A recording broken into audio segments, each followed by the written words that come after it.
In the heart of Portland, Oregon, lived Claire Anderson, a 32-year-old high school art teacher with a quiet passion for painting and an even quieter love life. For years, Claire's life revolved around her students, her canvases, and her small circle of friends. She had learned to find peace in her solitude after a difficult breakup 5 years ago that left her hesitant to open up again. Every morning, she'd stop at the same local coffee shop, Maple Brew Cafe, before heading to school. The shop was her little pocket of calm in a noisy world. It was there, on a rainy Wednesday morning, that her story began to change. That morning, the cafe was busier than usual, and as Claire waited for her coffee, she heard a man's voice behind her. "Excuse me, I think you dropped this," he said, holding out her sketchbook. She turned to see Ethan Walker, a 35-year-old architect with kind eyes and a calm confidence. He'd recently moved back to Portland after years of working in Chicago. Claire thanked him, and they exchanged a brief, polite smile, just one of those moments that might have passed into nothingness. But fate had other plans. Over the next few weeks, they kept running into each other at Maple Brew Cafe. At first, it was small talk about coffee and the weather. Then, gradually, their conversations deepened. Ethan noticed the paint stains on Claire's fingers and asked about her work. She, in turn, learned that he was designing a community art center for the city, something that sparked her admiration. "Art brings people together," Ethan said one morning, stirring his coffee. "We just need to give it the right space to bloom." Claire smiled. "That's what I try to do with my students every day." There was a gentle rhythm to their encounters, nothing rushed, nothing forced. It was as if two cautious hearts had found a safe space to breathe again. One Friday evening, Ethan invited Claire to visit the art center construction site. She hesitated but agreed. The structure stood tall against the golden sunset, steel beams catching the light. Ethan showed her the blueprints, explaining his vision to create a place where people could learn, create, and heal. "This will be more than a building," he said quietly. "It'll be a place for second chances." Claire looked at him, her heart stirring in ways she hadn't felt in years.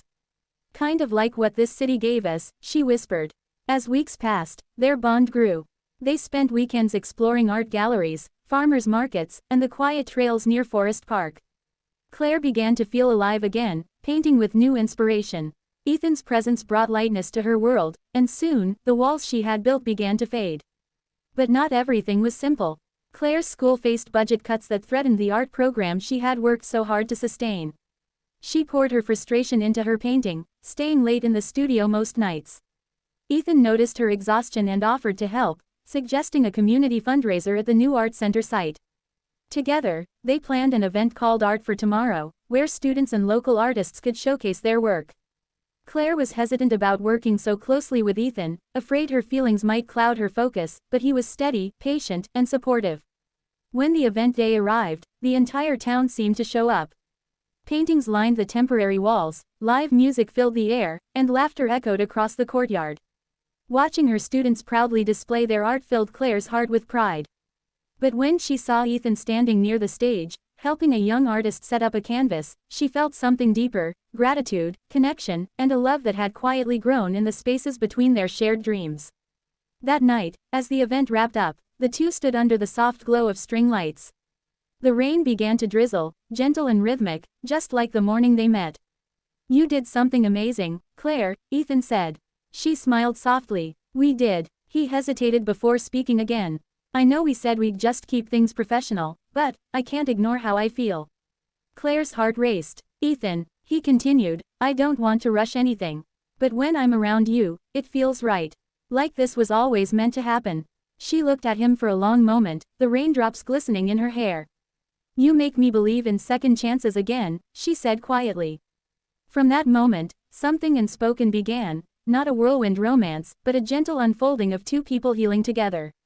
Their relationship wasn't about breaking rules, it was about finding courage to love with honesty and patience. Over time, Claire's art program was renewed thanks to community support. Ethan's art center opened to great success, becoming a beacon for local creativity. And in one of the gallery rooms hung a special painting, a watercolor of Maple Brew Cafe, titled Whispers of the Heart, Claire's tribute to the place where everything began. Years later, when people asked how they met, they'd simply smile and say, "Over a cup of coffee and a shared dream." Their love wasn't about grand gestures or impossible rules. It was about listening, to the heart, to each other, and to the quiet whispers of fate guiding them home.